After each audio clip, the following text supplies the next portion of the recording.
नमस्कार मित्रों, आप सभी का और एक बार हार्दिक स्वागत करता हूँ। एलटीआर हिंदी मेंस की परीक्षा बहुत ही करीब आ चुकी है और आपकी तैयारी भी तीव्र गति से होती होगी, ये आशा करता हूँ।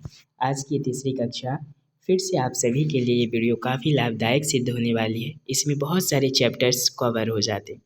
चलिए शुरू करते हैं। आषाढ़ का एक दिन नाटक कितने अंकों में विभाजित है?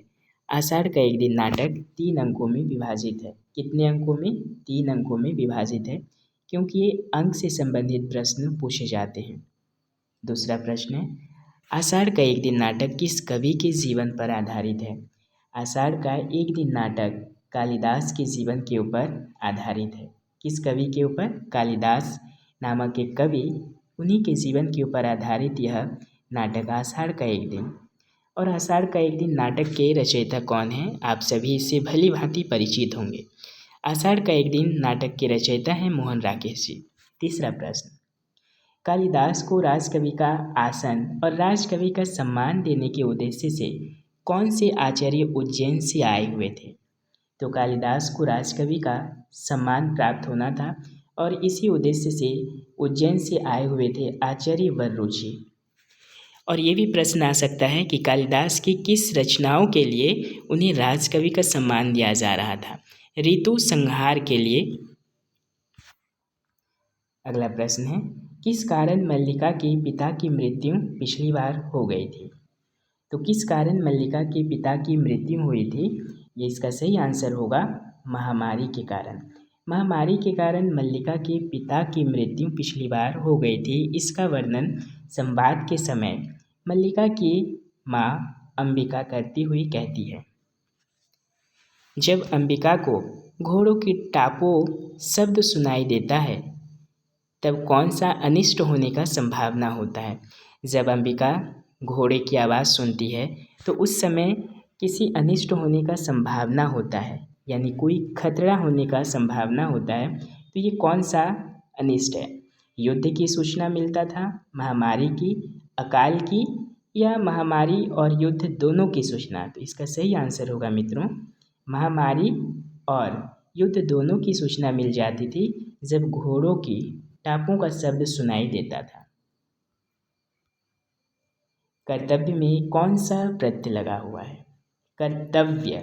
कर्तव्य में जब आप इसका उच्चारण करेंगे मित्रों कर्तव्य, तो इसका सही आंसर होगा तव्य। यहाँ पे व्य, अव्य, अव्य 2 बार ऑप्शन में आ चुका है, इसके लिए मैं क्षमा प्रार्थी हूँ। कर्तव्य में कौन सा प्रत्यय लगा हुआ है? कर्तव्य। कर्तव्य में तव्य प्रत्यय लगा है मित्रों। दूसरा प्रश्न, महर्षि। महर्षि किस संधि का उदाहरण है? तो महर्षि जो है ये किस संधि का उदाहरण है मित्रों? इसका सही आंसर होगा गुण। गुण संधि का उदाहरण है महर्षि। अर, यहाँ पे आपका अर आ रहा है। महर्षि, जिस शब्द का उच्चारण करते समय महर्षि अर आएगा और ए आएगा और ओ आएगा, अगर ये तीनों शब्द आ रहे हैं उच्चारण करते समय, ये तीनों वर्ण आ रहे हैं, ये तीनों ध्वनियों का उच्चारण हो रहा है, तब आप समझेंगे कि वहाँ पे गुण संधि होगा। जैसे कि नरेश, सुरेंद्र, सूर्योदय, ओ आ रहा है, महर्षि अर आ रहा है, इसीलिए यहाँ पे आपका गुण संधि होगा। दूसरा प्रश्न है, दोपहर में कौन सा समास है? दोपहर में कौन सा समास है? ये समास, ये भली भांति आप परिचित होंगे और ये बहुत ही सरल समास है। इसका सही आंसर होगा मित्रों द्विगु। निम्न में से कौन सा अंतस्थ व्यंजन नहीं है? तो सबसे पहले हमें जानना है कि अंतस्थ व्यंजन कौन कौन सा होता है। जैसे कि अंतस्थ व्यंजन जो है य होता है, ल होता है, व होता है। अंतस्थ व्यंजन 4 हैं, य, र, ल, व, लेकिन ब जो है ये अंतस्थ व्यंजन नहीं है, ये ओष्ठ व्यंजन है। कौन सा व्यंजन है? ओष्ठ। प, फ, ब, भ, ब का उच्चारण करते समय हम ओष्ठ का इस्तेमाल करते हैं, इसीलिए इसे ओष्ठ व्यंजन कहा जाता है। न्य कैसा व्यंजन है? न्य, च, ये कौन सा वर्ग का व्यंजन है? ये है आपका च वर्ग का। च, छ, ज, झ, न्य, ये कौन सा होगा मित्रों? इसका सही आंसर होगा तालव्य। तो न्य कैसा व्यंजन है? तालव्य। और दंत्य व्यंजन कौन सा है? दंत्य। देखिए इसका सबसे अच्छा ट्रिक है, द आ रहा है मतलब त थ द ध न। अगर ये आएगा तो आपका होगा दंत्य। लेकिन तालव्य जो है च छ ज झ न्य, फिर मूर्धन्य आपका आएगा ट ठ ड ढ अण। उसमें व्यंजन कौन सा है? स श ह। तालव्य श, मूर्धन्य श, दंत श ह। ये है आपका उष्म व्यंजन। लेकिन न्य कैसा व्यंजन है? ये है आपका तालव्य व्यंजन। आशा है आप सभी समझ गए होंगे। दूसरा प्रश्न, पौधा धूप से सूख गया, निम्न में से कौन सा कारक है? तो मित्रों यहाँ पे धूप जो है ये साधन के रूप में प्रतीत हो रहा है। पौधा किससे सूख गया है? धूप से सूख गया है। धूप, जहाँ पे साधन का प्रयोग होगा वहाँ पे आप लोग करण कारण देंगे, क्योंकि यहाँ पे कन्फ्यूजन होता है। से कारक जो है, से चिन्ह करण कारक में भी व्यवहार होता है और अपदान में भी व्यवहार होता है। लेकिन करण कारक में आप ये देंगे, जहाँ पे साधन का प्रयोग होगा वहाँ पे आप करण कारक देंगे। जैसे कि पौधा धूप से सूख गया है, किससे सूखा है? धूप से। तो धूप यहाँ पे सुखाने के लिए साधन के रूप में प्रतीत हो रहा है, साधन के रूप में काम आ रहा है, इसीलिए करण कारक यहाँ पे होगा। और अपदान कारक क्या होता है हम दूसरे प्रश्न में करेंगे। दूसरा प्रश्न है, आप कृपया पधारिए, रेखांकित पद का कौन सा सर्वनाम है? आप जो है ये कौन सा सर्वनाम होगा? आप। ये पुरुषवाचक सर्वनाम के अंतर्गत आता है। पुरुषवाचक सर्वनाम में भी 3 है, ठीक है, उत्तम, मध्यम और अन्य पुरुष। तो आप जो है ये मध्यम पुरुष के अंतर्गत आते हैं, इसीलिए इसका आप कृपया पधारिए। तो ये नहीं पूछा गया है कि कौन से पुरुषवाचक हैं, इसका सही आंसर होगा बस पुरुषवाचक सर्वनाम। गरीब को दान दो, रेखांकित पद में कौन सा विशेषण है? गरीब, तो गरीब जो है ये एक दशा है, ये गुण को संदर्भित करता है। गरीब क्या है? यहाँ पे गुणवाचक विशेषण है, संख्यावाचक विशेषण नहीं है, सर्वनामिक विशेषण नहीं है, परिमाणवाचक नहीं है। कि गरीब को, गरीब से हमें ये पता नहीं चल रहा है कि ये परिमाण है, तो गरीब एक दशा है, इसीलिए गरीब होगा गुणवाचक विशेषण। अधजल गगरी छलकत जाए, मुहावरे का अर्थ क्या है? अधजल गगरी छलकत जाए, इसका सही आंसर होगा ओछा आदमी बहुत इतराता है। यानी अगर हमारे पास कम ज्ञान हो, हमारे पास कम बुद्धि हो, तो हम कम जल के समान अधिक छलकते हैं, हमारे अंदर वो छलकाव, हमारे अंदर वो बहकावा बहुत आने लगता है। इसीलिए कहा जाता है कि ओछा आदमी बहुत इतराता है। यानी कि गगरी में जल आधा है, लेकिन वो अधजल गगरी बहुत छलकने लगता है। राधा लिख रही थी, राधा लिख रही थी, यानी लिखने का काम शुरू तो हुआ है लेकिन ख़त्म नहीं हुआ है। तो जो ख़त्म नहीं होता उसे क्या कहा जाता है मित्रों? यानी अपूर्ण, ठीक है, इसे हम कहेंगे अपूर्ण भूत। ये पूरा काम नहीं हुआ है। राधा लिख रही थी, लिख ही रही है, काम समाप्त नहीं हुआ है। तो इसका सही आंसर होगा अपूर्ण भूत। दूसरा प्रश्न है, माधव किस भय से बुधिया को कोठरी में देखने नहीं जा रहा था?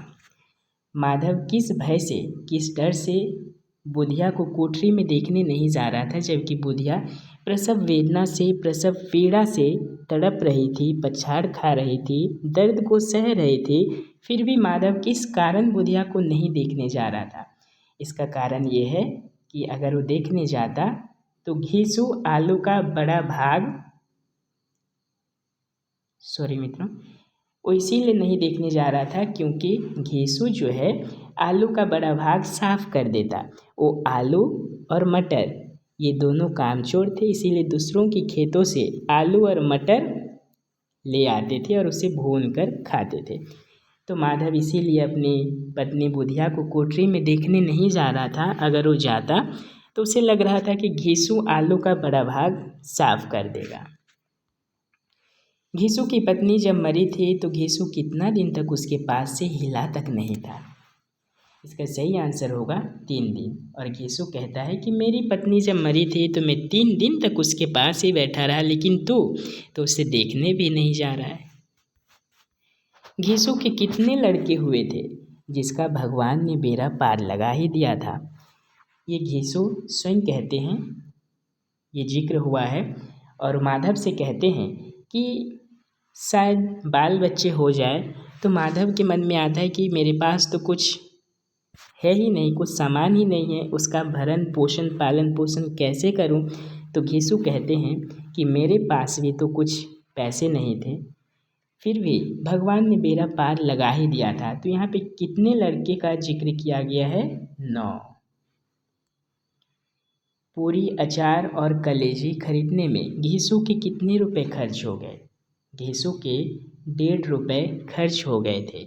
घीसू को कुल मिलाकर 5 रुपये मिले थे कफन खरीदने के लिए, लेकिन उसमें से भी वो 1.5 रुपये खर्च कर दिए मदिरा पान में। जल में कुंभ, कुंभ में जल, कुंभ के बाहर का जल किसका प्रतीक है? कुंभ के बाहर का जल जो है मित्रों, वो परमात्मा का प्रतीक है। कुंभ स्वयं किसका प्रतीक है? कुंभ एक जीव का प्रतीक है और कुंभ के अंदर का जल आत्मा का प्रतीक है और कुंभ के बाहर का जल परमात्मा का प्रतीक है। इसीलिए जब कुंभ यानी कि एक शरीर की जब शरीर नष्ट हो जाता है तो शरीर के अंदर रहने वाला जल यानी कुंभ के अंदर रहने वाला जल, कुंभ के अंदर रहने वाला आत्मा परमात्मा के साथ मिल जाता है, बाहर में रहने वाला जल के साथ मिल जाता है। जब अष्टावक्र कुएं पर बैठता था तो उसे देखकर किसकी याद आना स्वाभाविक था? इसका सही आंसर होगा भरत या मलुकदास की याद आना स्वाभाविक था। अष्टावक्र को खाने में क्या दिया जाता था? अष्टावक्र को खाने में रात की बची हुई रोटी या खोमचे की बची हुई चाट दिया जाता था। और ये दही के आलू, पानी के बतासे और मूंग दाल की पकौड़ियाँ, ये सभी अष्टावक्र बेचा करता था। अभी बहुत कुछ है अगर बची है दूब, ऐसा किसने कहा? ये अकाल की दूब से ली गई पंक्ति हैं और ये कहा किसने कहा है? अभी बहुत कुछ है अगर बची है दूब, तो ये बोले कवि के पिता कहते हैं कि दूब जो है अगर बची है तो फिर बहुत कुछ बचा हुआ है, अकाल नहीं आया है। मधुलिका महाराज से कहाँ की भूमि मांगती है? मधुलिका महाराज से दुर्ग के दक्षिणी नाले के समीप की भूमि मांगती है। सॉरी मित्रों, यहाँ पे टाइप करते समय मैं नहीं देखा, मिस्टेक हो गया। मधुलिका महाराज से कहाँ की भूमि मांगती है? मधुलिका महाराज से दुर्ग के दक्षिणी नाले के समीप भूमि मांगती है। पूस की रात कहानी में जबड़ा कौन था? पूस की कहानी में जबड़ा कौन था? जबड़ा एक संगी कुत्ता था। चंपा के पिता मणिभद्र के यहाँ कौन सा काम करते थे? चंपा के पिता मणिभद्र के यहाँ प्रहरी की काम करते थे। हम सब जहाँ हैं वही तो जंगल है, किसने कहा? ये तत्सत कहानी से लिया गया है और इसके रचयिता हैं जिनेंद्र कुमार जी। और ये कथन हम सब जहाँ हैं वही तो जंगल है, ऐसा किसने कहा? ऐसा प्रमुख पुरुष ने कहा। किसने कहा मित्रों? प्रमुख पुरुष ने। ऐसा प्रमुख पुरुष ने कहा। प्रसिद्ध कहानी में पंडित परमसुख को खुराक वाले पंडितों में कहाँ प्रथम स्थान दिया जाता था? खुराक वाले पंडित का अर्थ है कि वो जहाँ कहीं भी जाते थे उसमें बहुत सारे पूजा सामग्री की मांग करते थे। तो मथुरा में उन्हें खुराक वाले पंडितों में प्रथम स्थान दिया जाता था। बस अब लास्ट प्रश्न है, साइन बोर्ड पर लिखावट किस शब्द से शुरू होता था? साइन बोर्ड पर लिखावट जो है ओम जय हिंद, ओम या जय हिंद से, तो साइन बोर्ड पर लिखावट ओम या जय हिंद से शुरू होता था। अंतिम प्रश्न है, साइन बोर्ड लगाने का अर्थ क्या है? साइन बोर्ड लगाने का अर्थ है औकात का बढ़ाना। मित्रों, अगर आप मेरे चैनल पर नए हैं तो एक लाइक, सब्सक्राइब, शेयर ज़रूर करें ताकि मैं इसी से और भी सक्रिय हो उठता हूँ। आप सभी के लिए निरंतर प्रयासरत हूँ और भी इसी तरह के वीडियो लाने का प्रयास करूँगा ताकि आप सभी को इस वीडियो से काफ़ी सहायता मिले और आप अपनी परीक्षा अच्छे से दे सकें। इस बार सफलता आपकी कदम ज़रूर चूमेगी। इस शुभकामनाओं के साथ अब अगले वीडियो में मिलते हैं नई जानकारी के साथ। तब तक के लिए आप स्वस्थ रहें, व्यस्त रहें और हमेशा मुस्कुराते रहें। धन्यवाद, नमस्कार।